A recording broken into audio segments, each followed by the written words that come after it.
Hey everyone, I'm Rob, and welcome to the Room 11 podcast, a show designed to help people like you and me have better conversations around grief and loss.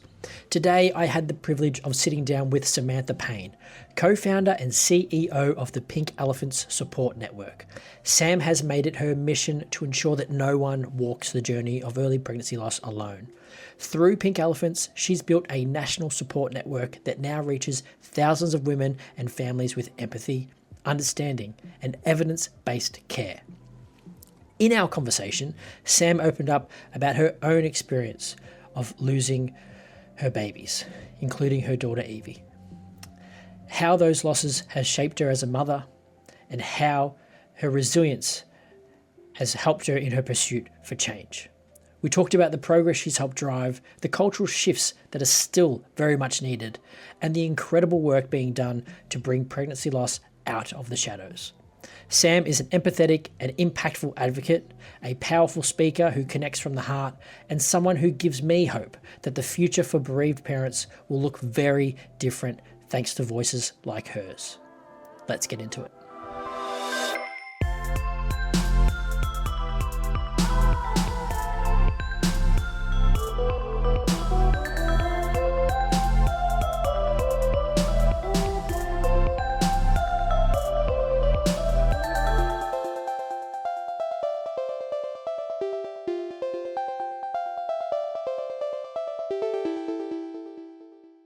The purpose of this podcast is to try and help people have a better conversation around grief, so they can help other people that are currently going through it. So I just want to thank you so much for coming on. I know that you've got quite a significant story that has made an impact already. And yeah, so if you're comfortable, I'd just love for you to start off just by sharing your story, what's brought you on, why you're on the podcast, and all the great work that you're doing. Yeah, sure. So I founded an organization called Pink Elephants from lived experience. So back as far now as 2015, we're actually coming up anniversary for me of my first baby loss. I was pregnant with what I thought would be my second child, and we suffered a miscarriage. And at that point, I didn't realize how profound this would impact me, because society tells you that 1 in 4 pregnancies end in loss, that it's common, it's something that happens, you're okay, you've already got a child, at least you know you can get pregnant. And so I really kind of internalized a lot of that grief. I didn't process it, I didn't deal with it, and I did what everyone else told me I needed to do, which was to fall pregnant again. And then 6 months later, I was pregnant again, and sadly, we also went through a pretty traumatic loss of that baby. So it was a different type of miscarriage that was, and what they refer to as natural, and it was anything other than natural. I passed that baby alone in the shower at 3 a.m. in the morning with no one to turn to for support. Despite the fact I'd been through the healthcare system, been confirmed that I was losing my baby, I'd left hospital, I'd left a GP, and I'd left a sonography clinic. No one gave me any indication of what this would be like, other than someone saying it'd be like a heavy period. And it absolutely was nothing like a period. I was 10 weeks pregnant, and I had to make traumatic decisions as what to do with the remains of my baby. I had significant blood loss, and I was scared, and I was alone. And it just didn't feel right to me that on the one hand, you can say this many people go through pregnancy loss, that it's such a big problem, and it's such a common complication of early pregnancy loss. Yet nobody was offering me what I thought I needed. I needed validation. I needed empathy. I needed someone to tell me I'd be okay. I needed someone to guide me through what it was like to miscarry at home. I wasn't even given a pamphlet on what that experience would be like. And I suppose basically in March 2016, 9 months later, after that first loss, I was starting to get really angry. And from that anger, the opportunity for Pink Elephants came. I decided that I would be someone that would do something about this, and that I would create a support network for others, something that I wanted at that time of need that wasn't available. I connected with an amazing lady, Gabby, and she became my peer support. I didn't know it was peer support at the time. She was just someone else that had been through this, and you get it as well. It's that when you connect with someone who's lived the experience of losing a baby, there's a knowledge, and there's a way that they will wrap their arms around you often, and there's just this kind of shared understanding, and it feels like a weight has lifted off your shoulders, and that's what Gabby felt like to me. And that's again where I was like, okay, we need to give this to everyone. Everyone deserves to be connected with somebody else who just gets it. And that was the beginning of Pink Elephants nearly 9 years, well, just over 9 years ago now. Wow. I feel like it's Time. it's such a like I every time I've heard you share that before, and it's still so heartbreaking to hear. And I have heard, like, since becoming more open in this space, I have heard stories where, like, some mums have just like been told to just flush their baby sort of down the toilet and things like that, and some terrible things that, like, you don't realize how traumatic it is until afterwards. And that's why I think it's so important to have that peer support there, because it's so hard to articulate what's you're going through Mm, and how you're feeling. And especially at those early stages where you're going through things that you've never felt before, having mm, someone that's been through it, where you can just be there with them, knowing that they know mm, exactly how you feel, even if you don't say anything. Like, it means yeah. so much and it helps so much. And I Mm, think that's why, yeah, the Pink Elephants is so important. I'd like to know more about how, because I know for me, talking about my daughter Billy, mm, it can be quite physically and mentally draining mm. to talk about her, even though I know it's important and I want to talk about her a lot. Um, it does, at the end of the day, like, I just like crash. How do you maintain that energy and emotional resilience when your work is literally intertwined with your loss? Yeah, it's a really great question. And it's something that I've learned through practice over the nearly a decade in this space. I loved each of those babies. I had futures that I imagined, hopes, dreams for them. For context, we didn't name the first two babies that we lost because back in 2015, 2016, it would have been unheard of to name a baby lost to miscarriage. It was just a bunch of cells. It was a fetus. All of that language dismissed my grief and didn't give me that permission to name those babies. I then experienced another loss in 2020. And by that point, I'd been running Pink Elephants for 4 years and it was really kind of lifting and off the ground. That was incredibly difficult because we did find out the sex and the gender of that baby. It was a girl. We named her Evie. And if anything, that also made it harder in some ways because it brought home the reality of her as a little person. And I found myself at that point really struggling with sharing my experience of loss and leading a national organisation that was calling on people to use their voices, to share their experiences, to break the stigma, to break the silence. And I really had to learn the hard way. It absolutely, completely upended my world and broke me that last loss. I needed to take a month away from Pink Elephants. It was actually October 2020, which is our busiest month. You'll know this in this community. Pregnancy Loss Awareness Month is a huge month. Mm. And I just could not even put one foot in front of the other. I was broken. And I thought, you know what? One of our core values here is it's okay not to be okay. And I wasn't okay.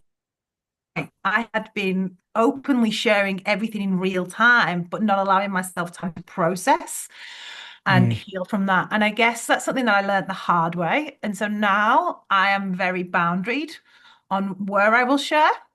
I believe Brené Brown when she talks about safe spaces, who deserves to hear your story. And that's really important to me. So when you asked for me to come on this podcast, it's a no-brainer because you're part of our community. You understand this, and I really value what you're trying to do as well. So it was like, okay, this is a safe space. I feel like I can do this. There's other things that I'll be asked to be part of, and I won't necessarily say yes to because it might not A, align with our values as an organization, or B, it might feel a bit clickbaity and a bit like, oh, we're going to sensationalize the fact that you flushed the remains of your baby down the toilet. That's so hard to even still say. Like, I still grip my Mm. toes and I still feel tense when I talk about that. That I don't need that to be sensationalized. That was my reality. And I also sadly know that many women still go through that journey today. So, as much as it needs to be spoken about, I have now the courage to choose where I speak and how I share my story.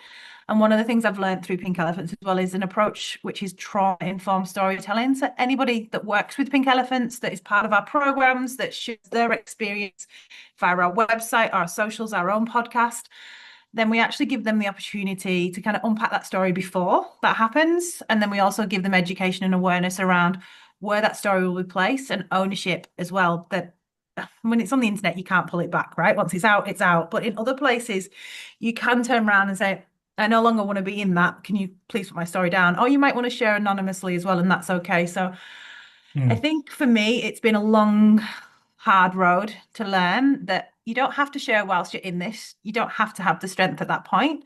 There is value in that, and some incredible people can do that more often, amazing, but you need to work out what works for you and know that your story will have just as much impact maybe in a few years when you're in a better space to be able to talk about what you experienced. Yeah, yeah. I think that's completely 100% true. I was wondering when you lost Evie, did you almost feel obligated to tell everyone what was going on because of the world that you were in? Yeah. Mm. Yeah. I felt like there was a lot of shoulds. And I remember seeing a psychologist because I really was really struggling at that point and I needed more than peer support. And it took her to mirror back to me the amount of shoulds that I was placing on myself because I was in this position that I should share my story. I should tell people this happened to me. I should be sharing this on social media. I should. And that also reinforced a lot of shame and stigma for me. And also just the unjustness of it is how it felt to me. I mean, I ultimately just wanted baby Evie back. I wanted her in my arms. That's all I ever wanted. And yet it felt so cruel and pointless because I'd done so much for this community at that point. I'd grown an organization that was starting to really take off and make a massive difference to thousands of people. And I'm super proud of the work that we do, but it just felt really cruel that you could be someone doing so much work in this space, yet still have to walk that very painful journey or experience, whatever the word journey almost kind of trivializes it, and I don't like that. But yeah, I did feel an obligation. I did, however, when I was pregnant, we do now have Rosie, and she's 3. And I was pregnant in COVID, and I chose not to share that pregnancy. And despite the fact that we have campaigns around 12-week rule and share with those, I at that point realized that I could share in retrospect, but I only chose to share that pregnancy with 4 people, like literally my husband and 3 of my closest girlfriends. I didn't tell my own parents. I didn't tell my sister. I just could not find the words. And COVID was beautiful in a lockdown sense because I could be hidden away in a Mm. physical sense. But I chose not to share at that point. I chose to share with those that I knew that if I lost that baby too and I was broken again, they'd be able to help put me back together. But I didn't choose to share on social media. And I remember it being quite a shock when I was like, we came out of COVID and we left the COVID lockdown and I was like 7 months pregnant and I wasn't sure what to say. I was still wearing baggy t-shirts trying to hide because I was still terrified I'd lose that baby too. It doesn't Mm. go away at 12 weeks. It's not like a magical arbitrary, oh, you're 12 weeks, you're going to be fine now. The anxiety stays with me through the whole of my pregnancies.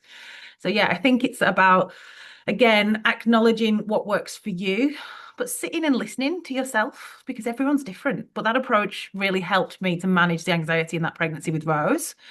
And it felt like the right way to also honor the experience that I'd had with Evie as well. Yeah, no, I think that's a good approach. I think that's something that a lot of people should Mm. try and focus on by giving themselves, like, not judging themselves by what they feel like they should share. I feel like I get that sometimes, like even Mm. recently, where if I'm meeting someone new or having a conversation and there's an opportunity, or if they ask me about my family, Oh, yeah. and I sometimes I'll share everything and tell them about Billy and what we went through, and other times I'll just choose not to do that. And I used to feel guilty about not telling them about Billy, Mm. but I but and you just have to pick and choose based on who that person is and what sort of scenario in, and also based on experience. Like, you just know, like, if I bring Billy up in this conversation in this setting, it's going to shut down the entire conversation Mm. that I'm having, and people aren't going to speak to me. So It's it's such a hard burden to bear. We don't ask this of domestic violence sufferers. We don't ask this of other people mm, that suffer incredible loss, death of loved ones who maybe suffer profound illnesses like cancer and things like that. We don't expect them to hide what they're feeling to be able to mitigate the response of others. We don't expect them to mask. We're educated in how to support someone who loses a grandma. We're educated in how to support someone who goes through cancer. But yet, with the death of a baby, it's like it sits in this silenced bubble by itself that makes people so very uncomfortable. And I understand why, because it is profoundly awful and a reversal of life order. But that doesn't mean mm, we don't want to talk about our babies. And we hear that so often in our communities, that the feeling of guilt of not acknowledging all of the children. So I know for me, depending again where I am, who I feel safe with, if I'm asked about my family, I'll often say I've got three children, and I carry three in my heart. And then I might elaborate and I might talk about those three. Or sometimes I don't mention that because, to your point, you feel like you're going to be the person that brings the whole room down, the person that kind of closes off any other conversation. You don't want to be that either. So it isn't an easy thing to describe your family when you've been impacted by the loss of a baby. mm. Yeah, it's it's interesting because like I've all my life it's been an interesting discussion when people ask about my family because my family's quite so like I'm a child of divorce and then Mm, remarried from both sides and then they had kids that came along. So it was like a Brady Bunch sort of scenario. And mm, then I've got aunties and uncles that were on both sides of my family that just is so complicated. mm. And I used to just say, yeah, I've got a brother and a sister because they were the ones living in the house with me at that time. So it's Yeah. just like you just have to pick and choose who you want to share it with. It's I think that's really important. And I think that's be interesting to know sort of what because being able to create something as large as Pink Elephants and how much it's sort of grown over the past decade. What did what was resilience? What did it mean to you back then Mm, compared to what resilience means to you now? mm. I think back then I didn't even really understand the word resilience, if I'm quite honest. I was still so intrinsically in this experience when I founded Pink Elephants that I was desperate for another baby. We already had Georgie, our eldest. We'd had no issues having her. It was my losses were in between my first and my second children at first, but I didn't really know resilience because I was actually being very resilient at the time. The duality of founding an organization to help others while still walking that experience yourself. But I will acknowledge as well, this it did help me. It was my way of grieving. I'm not like this completely altruistic person that sometimes you get framed as. Like there's like a hero's journey because you're a leader and you founded something. It helped me too. I connected with amazing other individuals in this space who could offer me support whilst I was still going through this. I could lean on Gabby whilst I was going through pregnancy after loss. And then with every little win, it validated my losses too. So it drove me further. But on the flip side of that, when I didn't realize how resilient I was, is now I look back and the amount of people that told me it wasn't worthy of being a charity, it isn't needed, that's something you just get on with. And I took that on board. And that was really personal to me at the time because that was like them saying to me, quite literally, your babies don't matter. Like they don't Mm, exist. Why are you doing this? You're crazy. And I didn't realize how much that hurt me and how much that backed up. And I guess when I did kind of break after that third loss, a lot of that all came to the surface at that point. And that is where then I did get a lot better with the boundary side of things. I now think that all of us that go through this experience and are willing, not willing, that sounds like the wrong word, but that risk again, that throw the dice, roll the dice, and put your heart on the line and try and fall pregnant and have another baby in your arms are incredibly courageous, resilient individuals because you have to be, right? You mm, have to walk in a world where you know how deeply, profoundly painful it is to lose your baby, but still either be carrying a baby inside of you again, or trying to fall pregnant again, or supporting a partner that's on that journey with you whilst also grieving the baby that you lost. It's this hot mix of that is resilience in its essence. I think I often get asked about who inspires you. And it's always for me, the people that still, despite loss after loss, particularly in our community with recurrent pregnancy loss, those women that have had huge journeys and they still decide, I'm going to go again. Because ultimately, mm, what I want is a baby in my arms, and I'm willing to face that heartbreak again, knowing how hard it is, but I'm still going to. And I just think that is absolutely courage and resilience summed up. Yeah, no, absolutely. I think that's having to go through a subsequent pregnancy after a loss is Mm. the most stressful and anxiety inducing experience. And I'm just speaking from my perspective. I wasn't even carrying a baby, just Still for you, though. watching my wife like be sick. She had hyperemesis the entire time for all of our pregnancies that we had. Um, and then like with our second daughter who was born last year, she that whole pregnancy was mirroring what happened with Billy, and so that was ended up being super high risk and growth restrictions and all that sort of stuff. And just watching, yeah, having to sit there and not be able to do anything, Oh, and just is, yeah, I feel it. It's making me stressed now just thinking yeah. about it. It is. It doesn't leave you, right? It's almost quite No. triggering. Like it's that whole, it stays in your body. Like you can feel that tension rise again when you talk about that experience because I don't think I breathed for the entire 9 months. I think I held my breath. Um, Every morning you wake up, you're like, is today the day? Like, are we going to repeat the same thing? And yeah. just, and that's why, like, we were almost just at the hospital was like, how early Oh, can we go? Like, mhm. I just want to it was remind like, them. yeah, it's like, I so think I was we like made it to 36 36 weeks. weeks. Yes, yes. Yeah. Like, you need, and this is the thing as well. I was minimized by an obstetrician for this, and I was furious at the time, but I couldn't advocate for myself because I was so deeply anxiety ridden. I couldn't find the words. But he said to me, "You didn't have a stillbirth. Why are you so anxious? Why do you want this baby out now? This baby is absolutely fine. I can tell you there's a heartbeat." And I was just like, Mm. what you're doing there again is ultimately disenfranchising early pregnancy loss. You're invalidating. For me, it was a loss of my baby. It's not about the gestation. So anytime throughout this pregnancy, until I can see and hold my own baby, I am anxious. The 12-week mark, the 24-week mark. Yes, the 24-week mark eases a little bit of anxiety because you know now if the baby comes early, you've got a fighting chance. So yes, it does, but it doesn't take it away. You're still so yeah, I was furious around that comment. But again, was in the midst of it myself that I couldn't kind of advocate, couldn't say anything for myself. I did formally follow up afterwards, but it's just, again, there's such a misperception on the grief of baby loss and how long and profound that this stays with you and it changes your future experiences of pregnancies. It even changes the way I parent. Like I am such a Mm. different parent to my children born after loss to what I was with Georgie. Like it's so different. It's wild. And people see it and they notice it. Like I still let my 3-year-old sleep in bed with me, wake me up several times a night, because ultimately I look at her and I'm just like, I'm amazed you're bloody here. You made it. You are incredible. And so I will do anything. Like it's not fine. I'm knackered. Like I just the extremes that I will go to for that child because it was 5 years of trying to have her that it's such a different way of parenting now that yeah, it affects you in so many ways that people don't see. Yeah, no, I completely agree. I think I often say that Billy made me the dad that I am now. Like Mm. I feel like if it wasn't, I'd be a completely different Mm. dad, and I don't think I'd be as involved and Mm. as sort of willing to sacrifice money and work and time just to be there with them. And like you say, like my 3-year-old, he's at the moment very attached to me.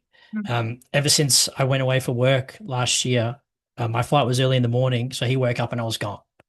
And now he wakes up and he worries that I'm not going to be there. So I'm sleeping in his room just to make sure like he'll wake up screaming and I'll be like, it's okay. I'm here. It's all Yeah, good. yeah, yeah. So Yeah. It's it's mad, just, isn't it? Like it's yeah. absolutely wild. And the flip side of that as well, my anxiety rises much higher with Johnny, who's my middle child.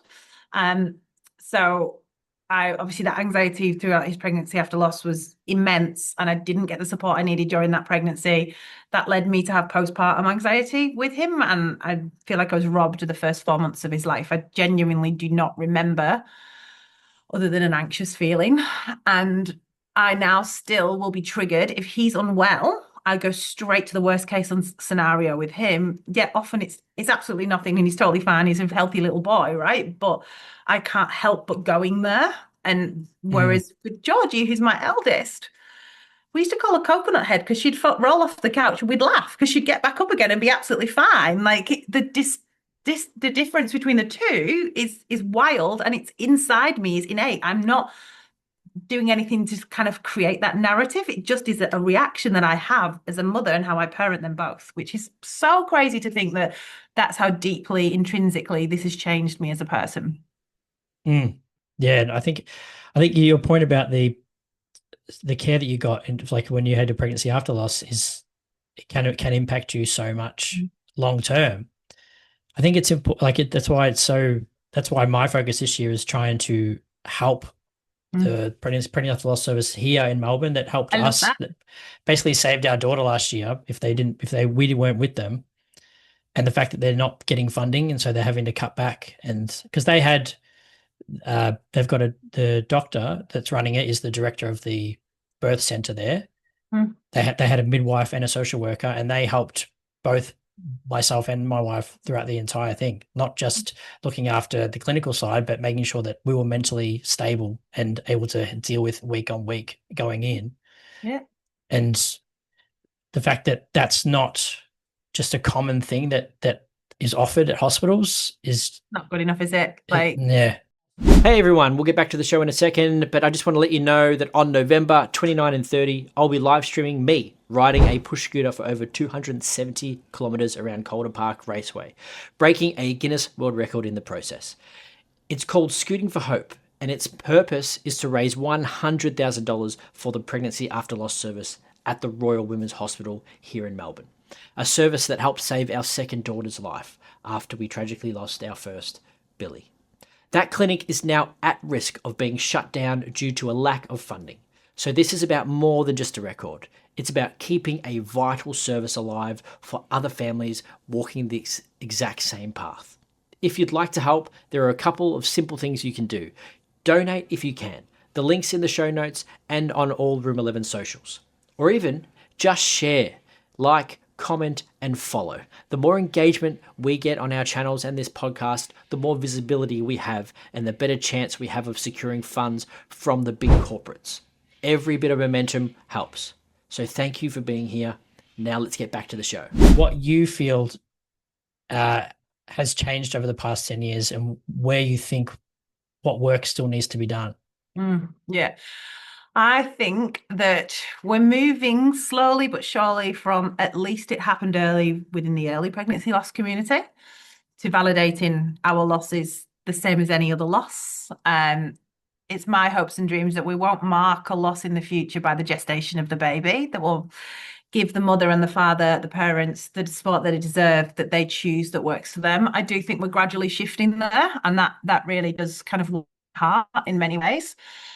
In terms of the system is still incredibly broken in many ways. I've learned so much around the misogyny of years of working in this space, and how just the fact that we've got such little research even into the causes of early pregnancy loss, even like other types of perinatal loss, it's all kind of coming to the forefront in the last 20, 30 years, and that then needs to be translated. And the average paper takes 16 years to be translated into meaningful service delivery, policy change, something like that. So it all happens far too slowly for my liking, which is probably a curse and also a strength, because I push and I push and I push and I push because it's not good enough. And for me, I know that there'll be around 410 women today that will go through the experience of the loss of their baby. Like, the system needs to change today. It's not good enough that we want to change it in 10 years. I don't want women in a hospital not provided the support that they care. To your point about pregnancy after loss, we've got strong connections with Tommy's in the UK, and Professor Alex Hazel there runs the Rainbow Clinic, and that offers that extra TLC that you just talked about that I know that you're getting from your local hospital in Melbourne. That should be rolled out nationally. It shouldn't be bespoke on your postcode. It's not a postcode lottery where you live. There should be access to additional support to reduce the likelihood of poor mental health outcomes. I lost the first 4 months of my child's life because I had postpartum anxiety. When I finally got the support and help that I needed, it was really clear that I'd gone through so much grief in such a short period of time. I'd had my 2 miscarriages, we'd lost those 2 babies, we lost our nephew in a car crash, we lost my father-in-law who lived with us 2 weeks before Johnny was born. It was just, I was an absolute mess, understandably, but no one picked up on that in my pregnancy because you can answer those Edinburgh scale questions however you bloody want, right? Because you want to be Mm. seen as being grateful and okay because you finally got a baby and you're pregnant. No one picked up how badly I was struggling. I didn't get the help I deserved. No one gave me a safe space to share how badly I was struggling, right? That's what needs to be heard. Again, shouldn't be the duty of the person going through this. That there Mm. should be safe spaces made for them to disclose. And then we are more likely to have these poor mental health episodes when we are then parents. We finally work so hard and we have this baby in our arms to parent, and we can't function because we are so broken by what happened to us and the lack of support, the additional trauma, because the system adds trauma in many ways.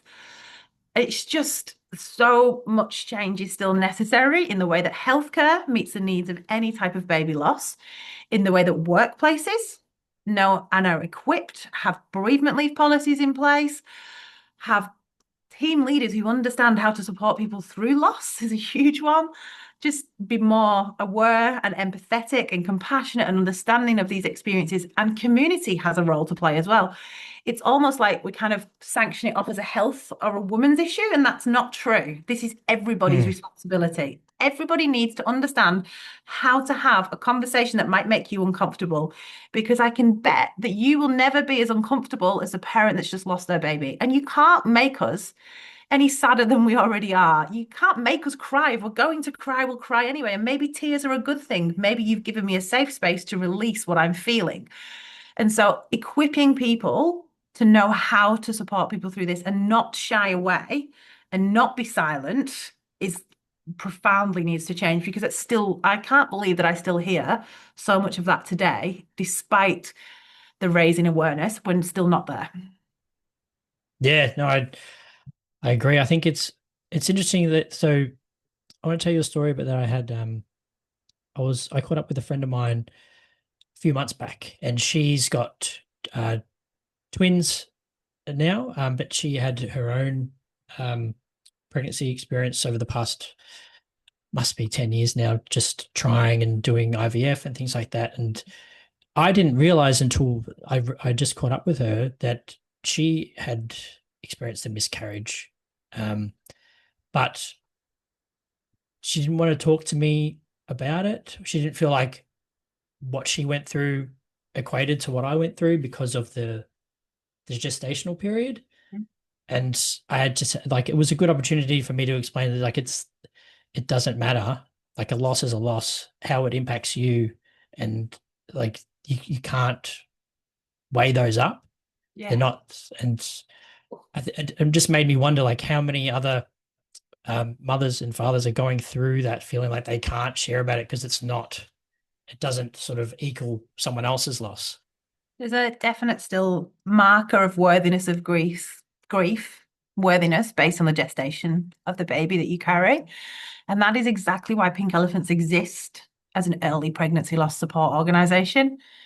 Because when I was founding Pink Elephants, there were other organisations that provide later term loss support. They do incredible work and they are very needed. We still refer out to Birds of Hope, Red Nose, Stillbirth Foundation, also lots of places that do great work that's very much needed. But from us holding focus groups and from our own experience, we knew that we didn't think our experience was worthy of support in the same room who's someone who'd gone through a later term loss. That really saddens me now, and I am also heartwarmed that is changing. But we needed to be just for miscarriage and early pregnancy loss in those first kind of without the arbitrary marker of around 20 weeks, but within that kind of first period, so that we created that safe space where women didn't feel that their grief worthiness was based on the gestation of their loss. Mm. One thing that is changing now that I absolutely love, and it's changing more and more in the health community, is there now is less of that arbitrary marker. There's some incredible work with the stillbirth CRE, which is how you and I met, where they're being way more inclusive of the early pregnancy loss experience as well. We're now reviewing guidelines from different states that are inclusive of perinatal loss across the spectrum. It's not, Mm. we're not separating them out anymore, and I don't want to see them separated. It's really, truly my hope and dream that in 20 years' time, Pink Elephants does not need to exist. Imagine if we just had one organisation that can provide support for any type of baby loss. But sadly, right now, we know that women don't feel like they can have a conversation with someone who's had a later term loss and feel like their grief has the same magnitude and weight, despite the fact that all the research actually says the mental health impact, the emotional distress, that is exactly the same, no matter the gestation of the loss. So Mm, it's a really hard one. And I get why your friend might not want to wanted to share at that point. And I've had feelings similar myself as well. But I would like to think that now, after 10 years in this space, I know very differently. And I know that my babies mattered just as much as your Billy. I had as many hopes and dreams for them as you did for Billy. mm, And it's still a profound grief and loss to me. It's not about how many weeks they were. And for many in our community, it's that way. But I guess I think there's this, again, you can often see a baby that's born stillborn. You have the choice, right? The cuddle cot things are absolutely beautiful. And you get that option. So much of our losses in the early pregnancy community are unseen. We don't get mm. the privilege to meet our babies and to hold them. I would give anything to do that. But we don't, because we're not far enough along and we have a different medical management and many other reasons. But that means that our losses are unseen. We don't get the option to have a cremation, a burial. Many women don't even know that their baby's ashes may be spread over a local garden that's attached to their hospital. Many women still don't know that today. I know where my babies are, but that was because I asked. And it's just, there's still so much about this experience that's unseen that needs to be made seen first and needs to be changed. And then you'll find that I think there'll be less of that kind of comparison of worthiness of grief. Mm, yeah, absolutely. I think it's important, and I think it's important for people to know that it's not you're not grieving like you're grieving the loss of the future, the Mhm. potential future that you planned for them. Like that's that goes to infinity. It's not like are you grieving the memory of things that you like when like my nana passed away a couple years ago, and I still get like just the other day I got some good news and I just went to message her and I'm like, oh, like she's Yeah. not. Mhm. And like that's it's a different grief. It's different. It's still hurts, but it's you're grieving their memory. Yeah. But you're when you lose a baby, you're grieving the future that you missed out on. Yeah, I think completely. And I that think it's stays an with us important forever. distinction. Yeah, Mm, definitely. Like I often hear from our community, things like kindy start dates trigger them because their baby would have been starting kindy that year. Um, mm, like we even hear from community members that have had their losses over 20 years ago. They say, well, my child will be 21 now. Like they remember. So it's a really beautiful quote. I think it's Barbara Kingston, but it's about ask a mother how old her children will be and she'll be able to tell you. And that's for any bereaved parent, right? And I know mm. the ages of my babies that are here and the babies that I don't get to parent every day. So it does stay with you. And people don't see that just because you carry it behind the veneer of every day getting on with life doesn't mean you don't think about them. Yeah, most people don't realize that it's every day. It's an everyday thing. Like, I was just thinking this morning, like, it's the end of the month. Billy's birthday is next month. Billy's birthday is almost exactly a month away, and I can just feel like usually that week when it's Mm, her birthday, I don't really schedule anything because I know that I'm just going to be useless. I'm not going to be mm, able to do anything, and so but I can just feel that creeping over now. mm, I know that it's coming, and yeah, it's always there. Like she'd be in primary school this year. She'd be in mm, prep, and just thinking. But I think even seeing like my son and my daughter like together now, I'm experiencing all the things that I missed, and wondering what she would be like with them. And yeah, it's it's something that you can't really talk about with other people that haven't gone through it because they either don't understand or they try and change the subject because they don't want to talk about it. Yeah, it's the what ifs, right? And it's the Mm, imagining. If they were here now, what would they be doing? If they were here now, what would our family look like? And I think for me, and then a lot in our community, because you can try a lot earlier after early pregnancy loss, like a lot of health advice is you can have one cycle and try again. So for me, my kids know what I do for a job. They know all about miscarriage, what happens, like they know all that kind of thing. My older two are 8 and 12, so they can have conversations around this.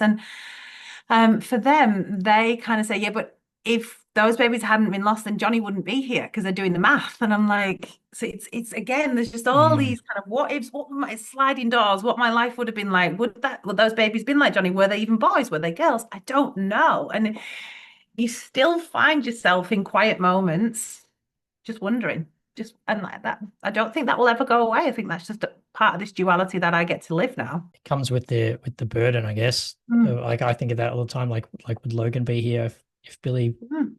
and then like because we never planned on having three, so it was like would our second daughter be here if Billy was? And it's like, and then even the heart crushing thing is like when we had Addison last year, that's when we started getting, oh, you've got one of each now, and it's like Mm. that's not how it works.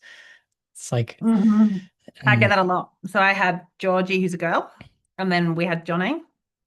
And then I felt really judged by having a third because people would actually be like, you've got a boy and a girl already, like, and you've been through so much. Why would you put yourself like through any more? And it's not about the gender. It was just the fact that I knew I had another baby coming in my arms. Somehow I needed to try again. It wasn't about the gender. And yet, again, that's just such another false narrative that's assumed, oh, you've got a boy mm, and a girl. That's it. You're done now, right? Kind of thing. And it's like, no. Yeah. yeah.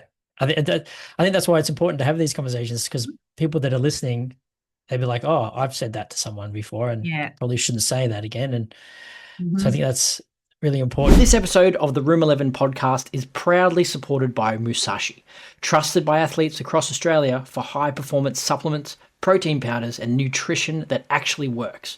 I use it. I hope you use it too. They've kindly offered our listeners an exclusive discount. Just use the code 1130 at checkout on musashi.com to get 30% off your next order. Feel free to share it around. That's 1130 at musashi.com. ELEVEN 30. I know we've got 20 minutes left. I just want to talk about, so you've Pink Elephants have started the circle of Yep. support. Can you just expand on that for us? Yeah, sure. So within an elephant community, if a mother elephant loses her baby, the other elephants form a physical circle of support around her. They each place their trunk on her and they allow her all the time that she needs to mourn and grieve the loss of her child. And when we found that story, that's why we became the Pink Elephants. And so the circles has kind of always been part of our brand identity and who we are. And there's so many different circles, but we launched the digital circle of support fully in May this year. Thank you to federal funding from the Department of Health and the former Assistant Health Minister, Jed Carney, made that possible for us.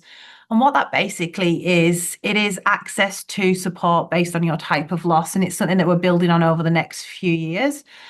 And another thing that is often a false narrative in the early pregnancy loss community is that all losses are a miscarriage. And that's actually not true. There are things like ectopics, there are molar pregnancies, there are blighted ovums, there are termination for medical reasons. There are many different types of loss within those kind of first two trimesters that have their unique nuances and differences in terms of when you can try again or how you might be managed in the healthcare system or things like even like an expectant miscarriage where you could find out that your baby's got no heartbeat but be waiting 2 or 3 weeks until you actually pass your baby. And that can be a really difficult space to sit in unsupported. And so what we're doing through the digital circle is we're now creating interest communities on our website that are for each of those areas. So that if you've had a miscarriage, you would come to a certain section of our website and all of that information will be tailored to your experience. You can then sign up to an email journey, which is really beautiful because it's like someone actually remembers and cares about, because you know what it's like a few weeks after your loss, people stop talking to you about it and they assume you to be normal and okay now. Everything's fine. That happened. We can move on. We don't believe that, and we've seen that this loss lasts with people much longer. So we still have a series of emails over a number of weeks, months, and even remember things like due dates. So up to that, after you've just had a loss, you'll get a series of emails that support you and just keep referring back and checking in on you and making sure that you're okay, because we know that check-in post-loss is haphazard through the health system as well. So yeah, we just provide all different types of what we refer to as early intervention support. And that means that you come to us, you look through our website, you look on our socials, you might choose to listen to a podcast whilst going for a walk. You might choose to read some resources. You might choose to send a resource to your partner to explain how you're feeling, or to your loved ones, to the mother-in-law that keeps asking when you're going to have babies and you're not quite sure how to answer that question. We've got advice on our website. We can help you with all of that. So we support for the whole journey from the initial grief, shock, numbness, all of that feeling, right through to pregnancy after loss, because we know again how incredibly anxiety inducing that is as well. So we do a lot of different types of support, all accessible via the website, but overarching term for it is a digital circle of support. That sounds very sort of tailored, but also it can scale quite well. Like I think it's Mm. so does that mean if someone had, for instance, like had a TFMR, they could click like a certain section, Yeah. and then the emails that they get would be tailored for that for them, Yes. like for that. That's really Exactly great. that. And so Mm. what that's all rolling out over the next 3 years. So just to be clear, if you came to the website now, there is miscarriage information and general information. And then in August, we are launching rainbow baby content and pregnancy after loss, because we know that August the 22nd is that special day for our community. And then in October, we're launching recurrent pregnancy loss, and then so on and so on over the next few years. We're launching new communities. So, for example, in May, TFMR next year, we'll launch the TFMR side as well. So, we're really trying to drill down and create these little kind of nuanced communities that are bespoke to that type of loss, that can offer that personalized experience to someone who's in the midst of that now. It's just again another way of someone, you just want someone to understand you. You want to feel like seen, validated, and like, oh my God, they get it. Because there's a sense of Mm. relief with that. And that's what we're trying to do through this circle of support. Mm. Oh, that's really good. I really like that. I'm definitely going to check all them out as they get released. Awesome. I'm looking forward to the Pregnancy After Loss one, which is I feel like that's all I've been doing this year. I've been doing a work with the CRE, Mm. helping them with the Pregnancy Yeah. After Loss guide. And I think they're going to show everyone next week at the Yeah. Waves of Change. So that's going to be really cool. And the work around sort of that whole space, I think is really interesting because they added a section in, um, after I mentioned it, because they asked me about whether the booklet, the guide, Mm. if I saw that as a dad Would you in take a it? medical setting, I said I wouldn't even look at it. If I go to Mm. if I went to the women's hospital with my wife for a checkup, I don't look at any of the pamphlets because Mm. I just assume none of them are for me. They've got nothing Mhm. to do with me, and that's usually how it goes. So there's a prompt in the guide that says, "Give this to your partner, so they can also know what's going on." So I think that Yeah, yeah, so. yeah, totally right. Because we do such a poor job of not only validating a partner's grief, because you have your very own real grief experience that's unique to you and the loss of the future you hoped for that child, separate to your partner or wife. But then we do a really poor job of supporting them throughout the rest of the journey as well. Because to your point, pregnancy after loss heightens your anxiety too, because you're watching your wife go through this, or partner go through this like incredibly distressing, traumatic, hard, challenging, anxiety-ridden time. And you almost, what we hear from partners as well, you're put into the position of trying to support and fix, but yet no one's asking how you are and trying to give you the support that you need for your emotional load too. And I guess I'd really like to see that change a lot more. I know we're going to be doing more in the partner space next year. As one of those communities will be specifically for partners. But yeah, to your point, you see a brochure and you don't assume it's for you. Yeah, I think I, I feel like even more so. I think when we were in the middle of it with Billy and still at the hospital, and even like just after we got home, I was I feel like I was managing better because I had tasks to do. I had jobs. Mhm. I had to support my wife. We had to organize the funeral. We had to do all this other stuff. And once all of that was done, Mhm. and I had to return to, oh, I need to think about when I'm going back to work. I need to have a meeting with work. I need to do this. Oh, we need to go shopping.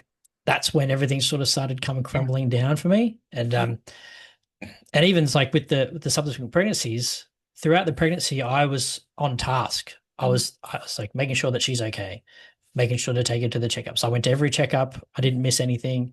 I was doing like cooking and all that sort of stuff. But then once that's done, and sort of goes back to business as normal, then that's when it sort of all comes crashing down. So I think I'd be interested to know whether that's a universal experience. I think it is. I think it's common.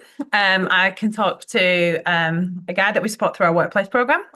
He's now a volunteer peer support companion within his workplace for other people who go through loss. interestingly is in the psychology field and is a psychologist before the experience. But for him, work was where he broke. He broke at work because at home he needed to be the stoic supporter, to your point, do all the jobs, fix everything, be there, like pragmatic, get on with things. That was his role.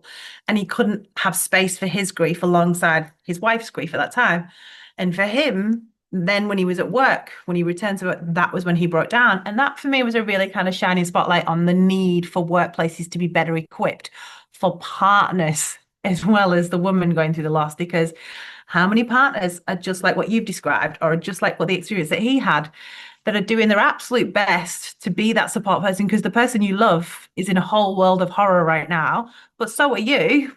But you're just so enthralled in trying to help them that you're forgetting your own needs. But then you go to work and it's not about your partner at work. And all of a sudden, that's where it comes out, right? So I've heard that many times, and I think it is far more common than we realize. And one thing that I think that, like, without being too gendered, it's also that thing around women might share more often around their experiences like this. I feel like there's an added layer of like stigma or shame or something around the partner experience as well that makes them even less likely to talk about the fact that their baby died in that kind of setting, which is really sad, right? Because that's where you could access that help that could really be your help just for you, to get you through, to give you what you need, rather than, because everything else will also be about and your partner.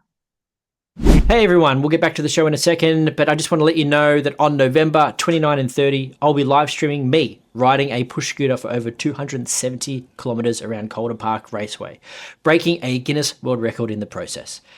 It's called Scooting for Hope, and its purpose is to raise $100,000 for the Pregnancy After Loss service at the Royal Women's Hospital here in Melbourne, a service that helped save our second daughter's life after we tragically lost our first, Billy. That clinic is now at risk of being shut down due to a lack of funding. So this is about more than just a record. It's about keeping a vital service alive for other families walking the exact same path. If you'd like to help, there are a couple of simple things you can do. Donate if you can. The link's in the show notes and on all Room 11 socials. Or even just share, like, comment, and follow. The more engagement we get on our channels and this podcast, the more visibility we have and the better chance we have of securing funds from the big corporates. Every bit of momentum helps. So thank you for being here. Now let's get back to the show. How do you feel about the progress is going between the partners that when they have a loss? How are they?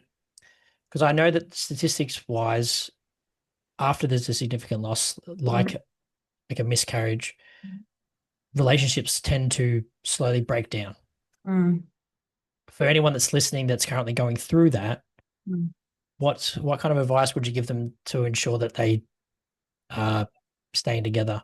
Not that it's helpful, because it's like someone telling you miscarriage is common. It's not that.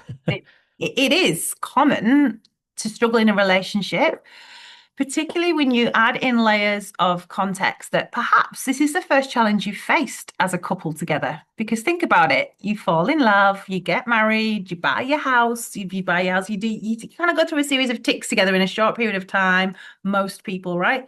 And then you try and fall pregnant, and then you have a baby and off you go, kind of thing. But for our community, it isn't that linear. And the first thing that they're really challenged with is that their baby has died, or they've got reproductive issues. And so 1 in 6 couples are struggling to conceive, and they're losing transfers, and those are babies to them as well. And it's just it again speaks to the prolonged trauma over a long period of time that happens for many of us in this space.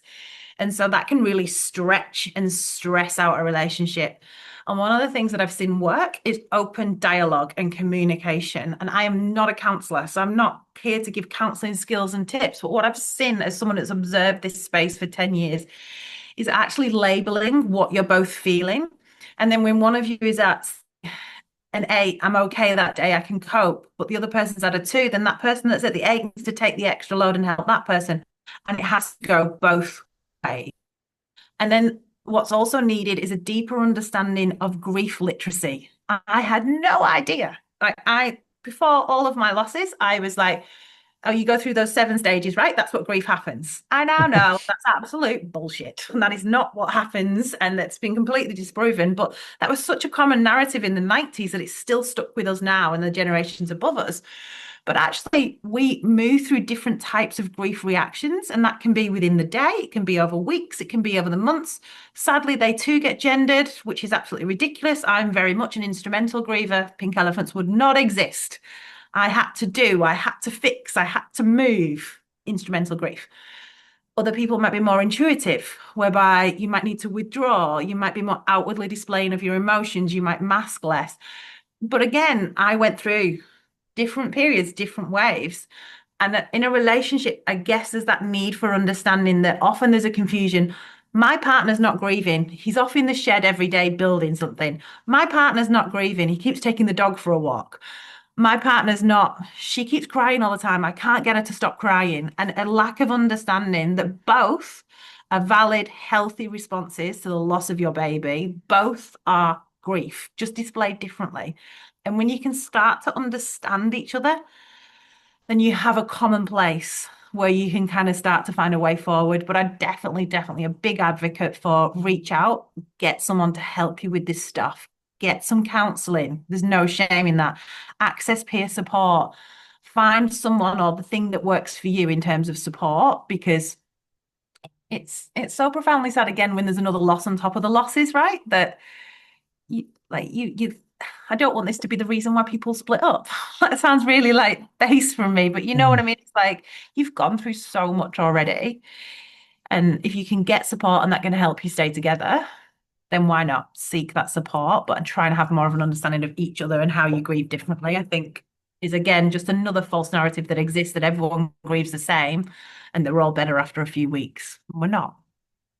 Yeah, no, I think it's funny that you mentioned the stages of grief because that is probably the most like highly miscommunicated piece of Mm-hmm. information. Like I only know about those stages from like TV shows and movies. Like they did it on The Simpsons, they do it on all sorts of things, and like and and I talk about it like when I've given talks and stuff. I spoke about how like when we first lost Billy, that was like, all right, these are the stages I'm going to go through. Yes. I'm going to get through these like a level in the video game. When I get to acceptance, then I'm done, and life will go back to normal, sort of thing. Mm. And when I started to discover like this isn't working, like I'm not going anywhere. Like what like in the morning I'm fine, but in the afternoon I'm like completely all over everywhere. So I just like yeah, it's good.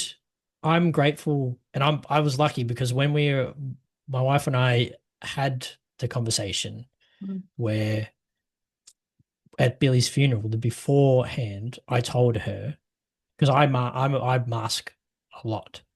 And so at the wake, I was very much making sure that everyone was entertained, talking, acting like everything was fine. And she was not. She was just sitting with her close friends on it at a table. And I told her that before. I'm like, this is how it's going to go. I don't want you to feel like the way I'm acting is me not being sad. This is Yeah. just me coping now. Yeah. And we were like, thankfully, we kept that dialogue up, and we still do that now. Mm. And I think it's made things a lot easier. Even just like our communication Mm. overall is improved. Like it's just, I think I think it's just that, especially for men. I don't want to sound like it's just men, but in my experience, there's they don't want to be seen being vulnerable, and so No. Yeah, and they society. don't want to open up. And in order to have that communication at that level, you need to be vulnerable with your partner, and so they just need to sort of understand that. And vulnerability isn't a weakness; it'll actually bring you closer together, and you'll be stronger afterwards. So if anyone's listening that's doing that you just need to make sure that you need to be more vulnerable with each other. Mhm. And I'm a woman that was told that vulnerability is a weakness. I grew up in the north of England in a small coal mining village. You do not show emotion. Mental health does not exist. Anxiety is not a real thing. is what I was brought up with as a narrative that was really strong. So I also masked a lot through this experience, and I found it incredibly difficult to be vulnerable and actually kind of outwardly display grief. I don't cry easily. All of those things. And I'm a woman. So hear that as well from both gendered perspectives, that it doesn't matter what gender you are. It's about a lot of these narratives that we're taught when we're younger. And again, another one that I'm trying to unpack now with my 8-year-old boy. It's okay to cry. It's okay to be sad. Like, I want Mm. him to feel safe to cry, whether it's over spilt milk or whether it's over something serious. I want him to know that it's okay to cry because I don't want him to feel like he has to be a brave boy. Like all of Mm. those narratives, they start so early on, right? And I, again, parent differently now because I know what kind of toxic masculinity can lead to. And we don't want to end up there. Like, we do not want that kind of like, that puts us back as this being a woman's issue. It's not a bloody woman's issue at all. Mm. It's not a women's health issue. It's Mm. a like bereaved parents need more support issue and Yeah. understanding. Yeah. Yeah, no, absolutely. I think that's super important to, and I think it's so important to try that to bring that awareness out that it's in everybody's issue, Mhm. and hopefully that awareness will bring in more funding and more involvement from, Yeah. like, I don't know about you, but I've been trying to get um like fundraising and sponsors this year for an event I'm doing, and I'm finding out now that baby loss isn't something that corporates find easy to market.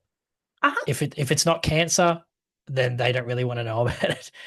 The amount of no's I've had, and I'll never name because that's not what I'm here to do. I always focus on the ones that will and champion and celebrate them. Love to Dream sponsor us with the lovely rainbow baby swaddles. And from the beginning, when I met Hannah and Gavin at a Telstra Awards event, who are the founders, and I explained the significance of rainbow babies and pregnancy after loss and what it means to our community and how beautiful it would be to have some rainbow swaddles. And could that be like a fundraiser for us? They got it. Within 6 weeks, they had them putting out to market. But I Oh can't tell wow. you the resistance it was to get them in some of the larger baby chain shops because, oh no, we can't talk about miscarriage in a baby shop. The one place where everyone, so if you tell me again, 1 in 4 pregnancies end in loss, 3 in 4 pregnancies have carried on. So their friends are walking into that baby shop to buy the things for their babies, not knowing how to support the person who's gone through the loss. It's a unique opportunity to raise awareness, to foster more empathy, understanding, and support. But yeah, I agree. They don't get it. And there's often a, "Oh, thank you, but no thank you. We don't talk about baby loss." Mm. And I can't tell you how much it infuriates me, and I get very angry. And I will continue to challenge the status quo on that forever and a day because everybody has a role to play. Mm. Absolutely. I think that's a good spot to end it. I think it's now Yeah, it's been an hour. It's I I really appreciate everything that you're doing. I look forward likewise. to everything that the Pink Elephants is turning into. I know that you guys are growing. It's really great to see. And so yeah, I just want to thank you, and I'll let you say something towards the end. Just say, like, if there's anyone out there that's currently in the thick of it right now, like, give them something to take away from. Yeah. Yeah. I also want to thank you for choosing to be someone that does something about their experience to help others. There are many of us that do this, and we all collectively can make a bigger difference together. So I love what you're trying to do and support in any way that I can as well. But yeah, if you're listening today and you are struggling, this is really hitting home for you today. Doesn't matter whether it was 6 weeks ago, 6 years ago, 2 months ago. If you need support and it is for the early pregnancy loss side of things, head to Pink Elephants. We've got a whole wealth of support for you. There are other organisations that might work for you as well. There's Red Nose, there's Birds of Hope. You're not alone. There is support out there. Please reach out and connect with other parents like ourselves who just get it because we've been there as well. Yeah, absolutely. Even if you just want to just message us on Instagram or something, like we're not those people that ignore messages on Instagram. So No, I get lots of please do random. so. Yeah, it's good. I don't mind. I love hearing from people that we've touched. I think it's actually one of Yeah, it's great. the best parts of the work that we do, right?